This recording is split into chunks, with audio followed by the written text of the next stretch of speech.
Ya chicos, vamos a continuar con lo que estábamos viendo. Ya.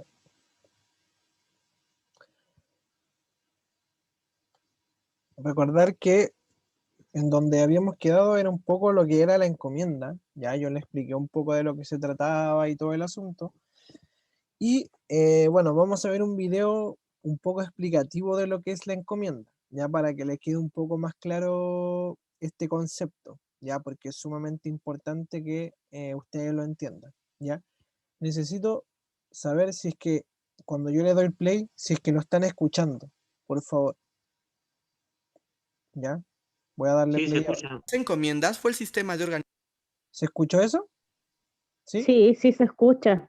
Ya, muy bien, gracias. Ya, ahora les voy a poner el video entonces. Ya, muy bien.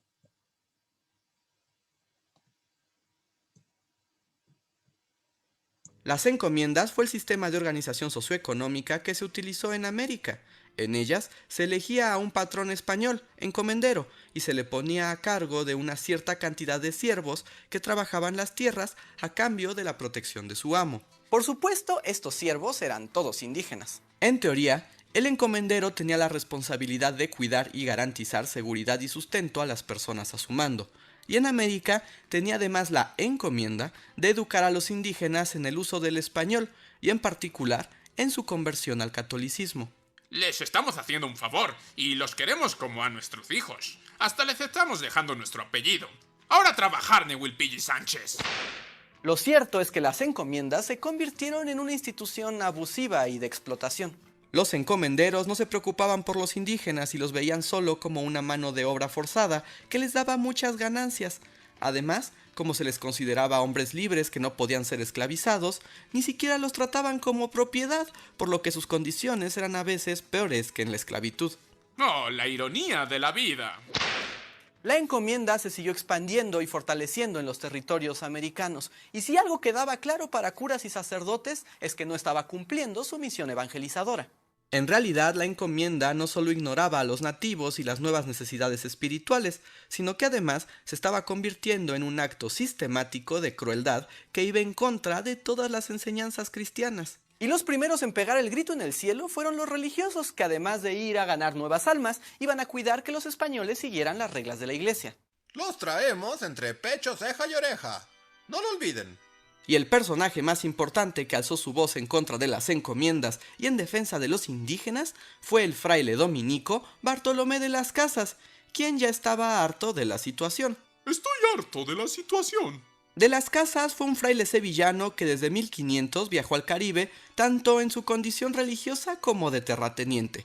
Vivió durante años en la isla de la Española, hoy Haití, como fraile y encomendero. Sus años en la encomienda le permitieron atestiguar el maltrato a los indígenas, por lo que renunció a sus propiedades y desde 1511 se dedicó por entero a su labor religiosa y a su defensa de los nativos americanos. Soy un héroe del pueblo.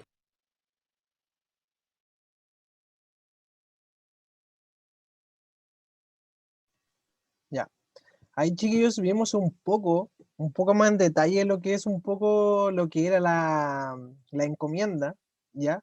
Y en este caso me gustaría preguntar que qué les llamó la atención del video, si es que algo rescatan del video, de lo que dice, o si quieren comentar algo sobre el video. Lo escucho. Se empezó a fomentar un cambio ahí. Claro, aquí en la última parte, don Ricardo, se empieza a meter lo que es la Iglesia Católica, ¿ya? Porque obviamente lo que estaban haciendo los españoles, en este caso los encomenderos, iba en contra de lo que decía la Biblia, que también me mencionaba un poco Ricardo anteriormente, ¿cierto? Este poder que tenía la Biblia. Y entonces empezó la Iglesia Católica a tener ojo con lo que hacían los encomenderos, ¿ya? Y en este caso, este fraile que ustedes vieron en el video, empezó como a promulgar ciertas leyes a favor de los indígenas, ¿ya? Hasta el punto, hasta el punto de que la encomienda desaparece, ¿ya? La encomienda desaparece y no alcanza a terminar hasta aquí, hasta lo último español, sino que desaparece medianamente como en el siglo XVII, inmediatamente aquí en los años que estamos viendo. ¿Ya? Duró súper poco, pero sí fue muy impactante el rol que tuvo los encomenderos en la sociedad indígena, ¿ya? Porque obviamente el trabajo forzoso, el trabajo que ellos tenían que realizar, ¿qué produjo? Produjo muchas muertes. ¿Y qué empezó a pasar con el asunto de la población indígena? Comenzó a disminuir, hasta que de alguna forma ya la encomienda no servía, ¿ya? Y obviamente esto sí sirve como un cambio, ¿ya? Pero quizá el cambio llegó muy tarde, ¿ya? Así que eso, don Ricardo. ¿Otra pregunta, chiquillos, o algo que quieran comentar sobre el video? Aquí en el chat creo que pusieron algo. Claro, de alguna forma aquí Soledad me comenta el asunto de que eran católicos, ¿cierto? Porque yo también les comentaba anteriormente, los encomenderos, lo importante, y que yo no lo había mencionado tampoco, era de que los encomenderos tenían que transformar al indígena al catolicismo, pero también le tenían que enseñar español, ya que también el saber español también era una forma de ser civilizado para los españoles, ya así que era sumamente importante el saber español, ya, y esa es una tarea que se les daba a los españoles. Y un poco lo que me mencionaba también Francisco, que me mencionó en el bloque anterior, un poco de la esclavitud, haciendo la comparación de la esclavitud con la encomienda. ¿Qué decía entre la esclavitud y la encomienda? ¿Cuál era la diferencia que se hacía en el video? ¿Pusieron atención en eso? ¿Qué se mencionaba de la esclavitud en el video? ¿Cuál era la diferencia de la esclavitud con la encomienda? Lo escucho, chicos. Lo escucho, lo leo. ¿Cuál es la diferencia de la esclavitud y la encomienda? Vamos a ver La si... esclavitud era comprado, ¿Cómo, don Ricardo? ¿Cómo? los esclavos eran comprados y Ya, la encomienda se lo sucedía el rey, ya. una Muy cierta bien, cantidad de personas. muy bien, don Ricardo. O sea, ligado con eso, que de alguna forma el que tú compres algo y el que te den algo prestado, se supone, ¿cierto? Que era lo que hacía la encomienda. En este caso, ¿qué cosa vas a cuidar más? ¿Lo que tú compraste o lo que de alguna manera como que te facilitaron? ¿Qué vas a cuidar más? Lo que uno compra. Muy bien, lo que uno compra, ¿cierto? Entonces ahí podemos llegar a la conclusión de que la esclavitud y la encomienda, que fue un poco la comparación que estuvimos haciendo en el bloque anterior, el peor de estos casos era el asunto de la encomienda, porque el asunto de los malos tratos, el asunto de las torturas, el asunto de la violencia que vivieron los indígenas en este caso, realizando los trabajos para los españoles, fue mucho peor que, como lo mencionaba en el video, que ser esclavo. Porque el ser esclavo te cuidaban, porque tú salías caro, ¿cierto? Que en este caso tampoco estoy diciendo que la esclavitud es buena, ojalá no se malinterprete eso, pero sí obviamente imagínense que hay algo peor que la esclavitud, que en este caso era la encomienda, ¿ya? Así que eso es importante también que ustedes lo tengan claro. Y eran muy Entonces, exigentes también con los esclavos, claro, porque si no iban, sí, sí, dígame. eran así como le digo yo, pues, y el que no hacía caso, yo creo que lo mutilaban nomás. Claro, porque estaba ese mismo el asunto, o que no te alimentaban, básicamente. Y ahí estaba el asunto de por qué hubo tanta muerte de indígenas en este periodo de la encomienda, ¿ya?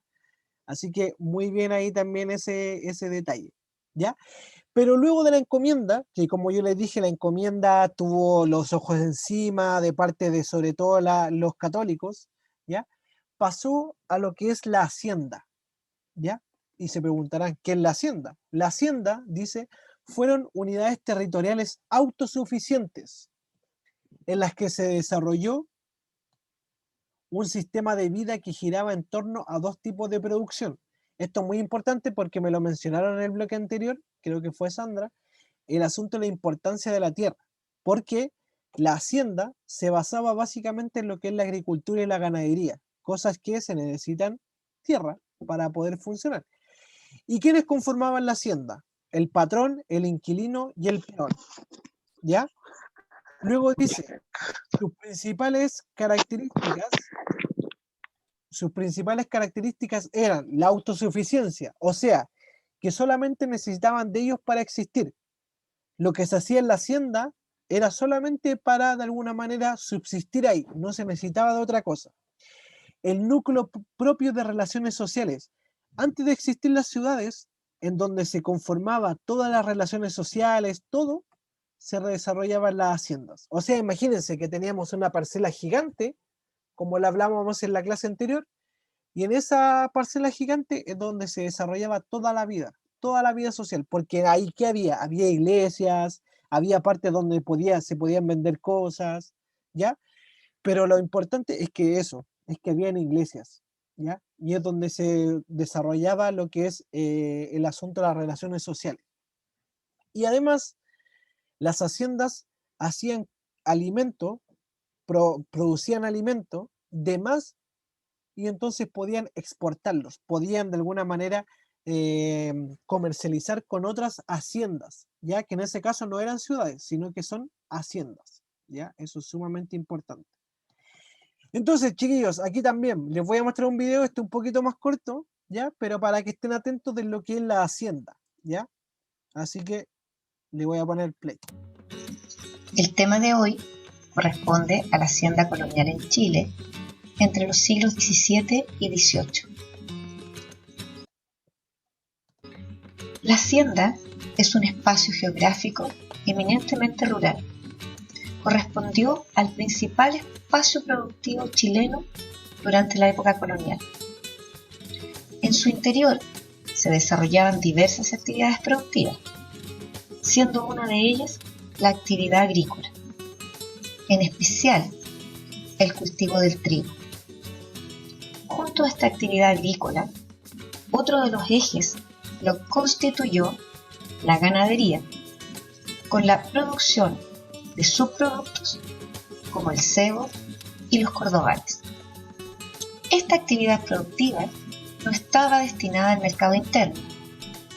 Por el contrario, la producción central era exportada directamente al Virreinato del Perú, mercado al cual nos tenía obligado el monopolio impuesto por la corona española. No solo es un espacio productivo, también al interior de la hacienda podemos ver que convivían diversos grupos sociales. En la cúspide de la estructura social estaban los dueños de las haciendas, que eran descendientes de los primeros conquistadores, es decir, la aristocracia criolla. En contrapartida, encontramos a aquellos que trabajaban directamente la tierra, los que se dedicaban a las actividades productivas. Estaban los campesinos e inquilinos, que en su mayoría correspondían a mestizos. Estas son las principales características de la hacienda. ¿Ya? Ahí, chiquillos, tenemos de alguna forma lo que es un poco la hacienda. Y ahí se cortó un poco el video, pero lo importante era eso, chiquillos. Es que de alguna manera aquí se confluye diversos grupos sociales. Ya como les mencionaba, antes de existir la ciudad estaba lo que es la hacienda. ¿Ya? Y ahora pasan de ser encomienda, que eran los indígenas que trabajaban la tierra, ahora pasan a ser peones o lo que mencionaba en el video, campesinos inquilinos. Ahora ellos son los que trabajan la tierra. Porque ¿qué pasó con la población indígena? La población indígena bajó tanto y ya no se ocupaba como mano de obra. Ahora la mano de obra las tenían los inquilinos y peones, ya que como se dice ahí también, en su mayoría eran mestizos. Ya, eso es sumamente importante, chiquillos. Entonces, aquí tenemos la estructura social en la colonia. ¿Quiénes estaban en la cúspide? Los españoles. ¿Quiénes seguían después? Los criollos y mestizos. Y se preguntarán, ¿quiénes son los criollos? Los criollos son los españoles nacidos en América. Esos son los criollos. ¿ya? Para que eso lo tengan claro. Los criollos son los españoles nacidos en América. Los mestizos son la combinación entre indígena y español, ¿ya? Ahí está la diferencia. Luego vienen los indios, que en este caso son los indígenas, y luego venían los esclavos, que son los negros y mulatos, ¿ya? Esa es la estructura social que existía en la colonia.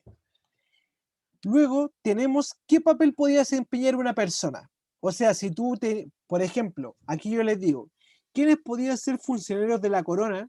Es decir, trabajar para el rey y religiosos de alto clero, solamente el español puro, ¿ya? ¿Quiénes podían ser burócratas? Burócratas se refiere al asunto como funcionarios públicos, jerarquía militar, pequeños burgueses, pequeños comerciantes se refiere a esto, comerciantes y artesanos. ¿Quiénes podían ser ellos?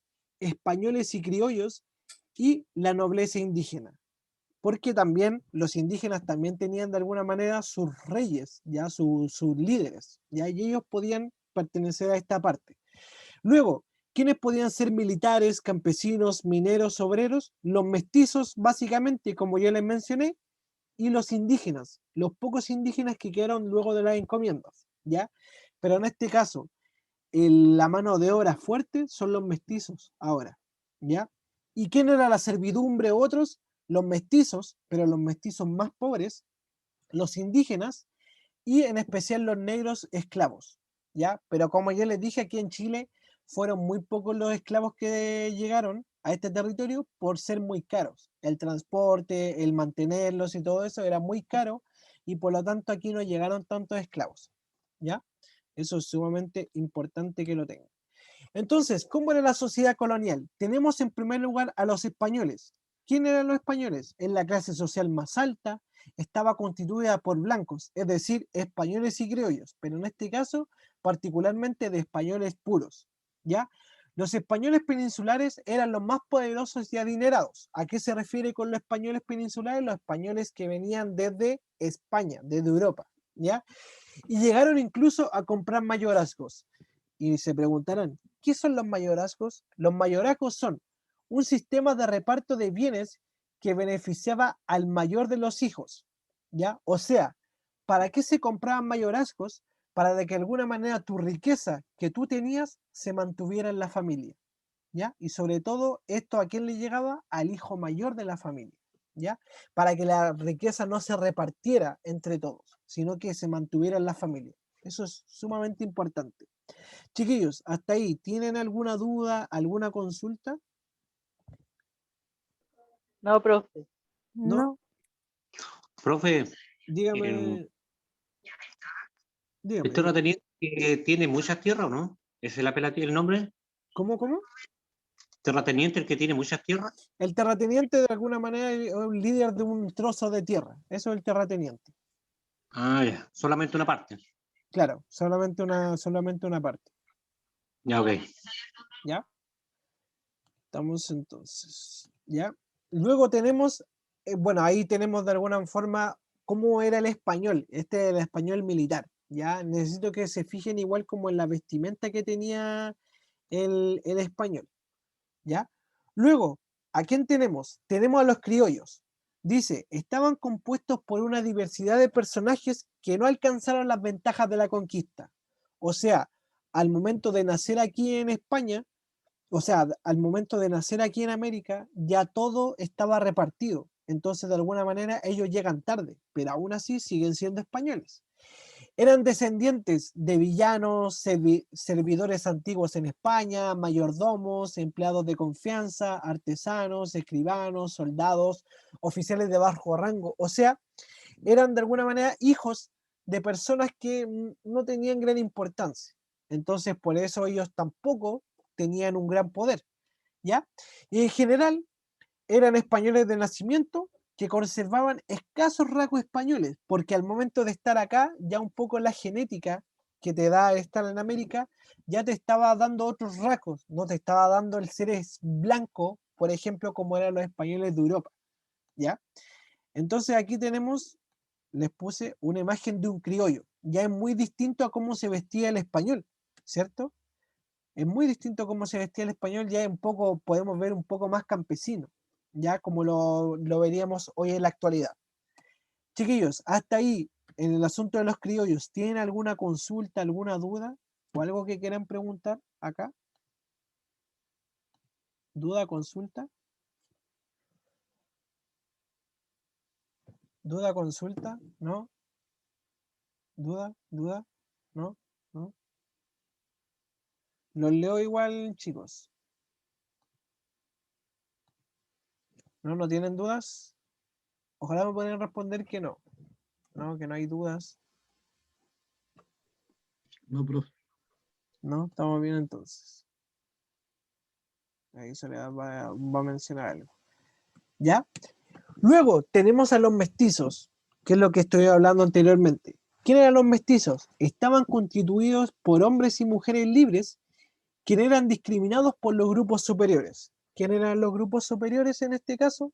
Son los españoles y también los criollos, en parte los criollos, ¿ya? Desempeñaban solo labores muy mal remuneradas, es decir, las labores que ellos realizaban eran muy mal pagadas, ¿ya? Y por ejemplo, aquí vuelvo al asunto anterior, militares, campesinos, mineros y obreros eran muy mal pagados, ¿ya? Y eso eran de alguna manera, como lo que desempeñaban ellos, los mestizos en este caso, ¿ya? Aquí en Soledad me menciona en el chat que lo que le llama la atención era que se tenía que exportar las cosas que se realizaban en la hacienda, la mayor parte se tenía que exportar al Perú, ¿cierto? ¿Y por qué el Perú? Porque en Perú existía un virreinato. ¿Se acuerdan lo que era un virreinato? Que estoy viendo en la clase anterior. ¿Qué era un virreinato? ¿Se acuerdan? Eran personas que del Reino de España dejaban, por ejemplo, a cargo del Perú. Ya. En este caso, como lo que menciona igual don Ricardo, ¿ya? Es el asunto de que el virreinato, acuérdense, era de alguna forma la imagen del rey aquí en América, ¿ya? Y existían varios virreinatos, pero el virreinato que nos correspondía a nosotros por territorio era el virreinato del Perú. Y por eso las cosas que se hacían en la hacienda se tenían que mandar hacia el virreinato del Perú, porque desde ahí salían la exportación hacia lo que es España, ¿ya? O sea, la mayor parte de las cosas llegaban al virreinato del Perú, que era de alguna manera como la imagen del rey aquí en España, o sea, aquí en América, y eso se mandaba a España, ¿ya? Por eso llegaba al virreinato del Perú y es lo que le llamaba un poco la atención a Soledad, ¿ya? Eso responde un poco por qué se mandaban las cosas al Perú, ¿ya? Entonces, chiquillos, aquí tenemos una imagen y ahí, aquí aparece abajo el que es el español, ¿cierto? El que es el mestizo y en la que es la india o la indígena, ¿cierto? Ahí de alguna forma ya se hace la combinación y podemos ver ya también en los hijos cómo ya de alguna forma cambian los rasgos, ¿cierto? Cambian los rasgos de la combinación entre español e indígena, ¿ya? Chiquillos, ¿tienen alguna consulta, alguna duda? ¿Consulta? profe. Creo que esto es lo último, sí. ¿Tienen alguna consulta, alguna duda, muchachos? ¿Consultas, dudas? Explicó en la clase anterior, me parece mucho, por qué se le llamaban indio, porque si usted a un mapuche le dice indio, hoy en día se molesta, ellos son mapuches. Pero Claro, me parece que ¿por me qué, parece mucho por qué el español fue el que le llamó indios? Ya por lo que yo les mencionaba también en la clase anterior, porque cuando estuvo la expedición de Colón aquí en América, ¿por qué se organizó esa expedición en primer lugar, la expedición del Colón? Porque Colón necesitaba buscar otra ruta a las Indias, ¿ya? Las Indias era una ruta súper importante, sobre todo por el asunto de la seda, ya que era muy importante en esa época. Y entonces, al momento de Colón buscar otra ruta para llegar a las Indias, llegó a este territorio que es América, y a las personas que vivían en este territorio, que en este caso son los indígenas, se les llamó indios, por eso mismo, porque se pensó en el primer momento que se había llegado a las Indias.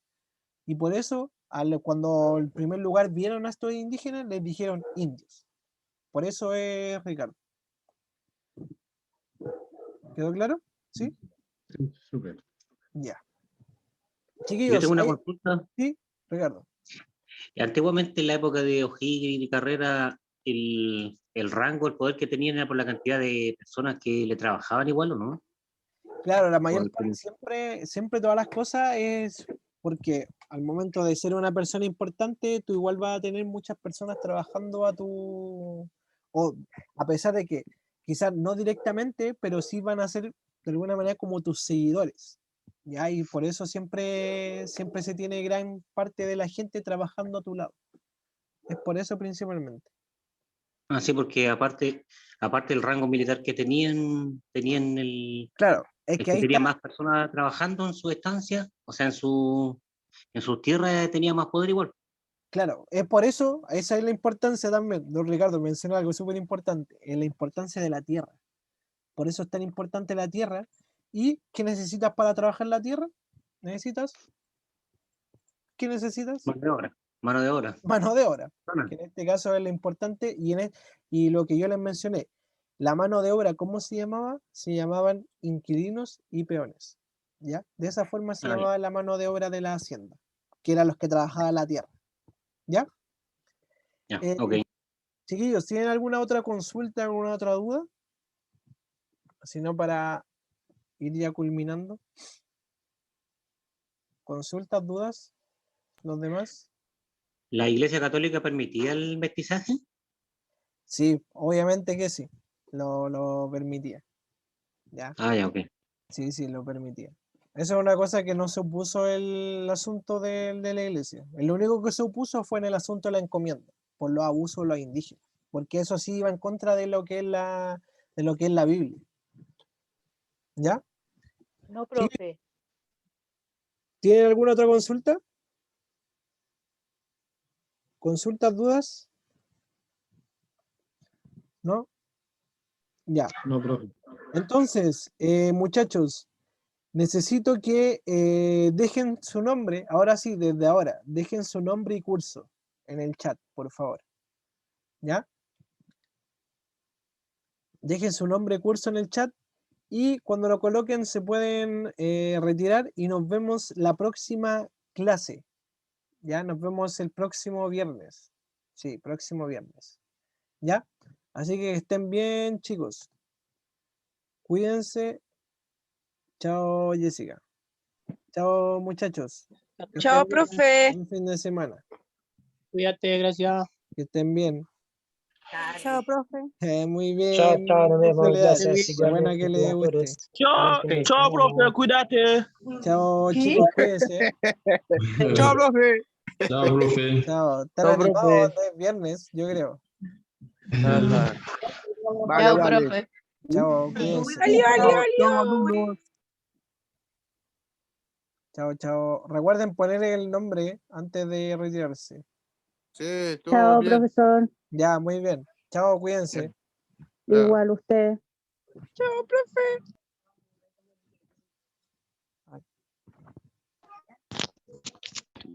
Chao, profe.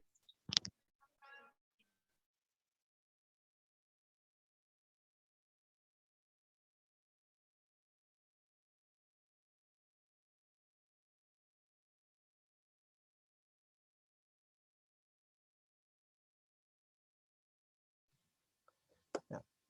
Chao, chicos. Que estén bien.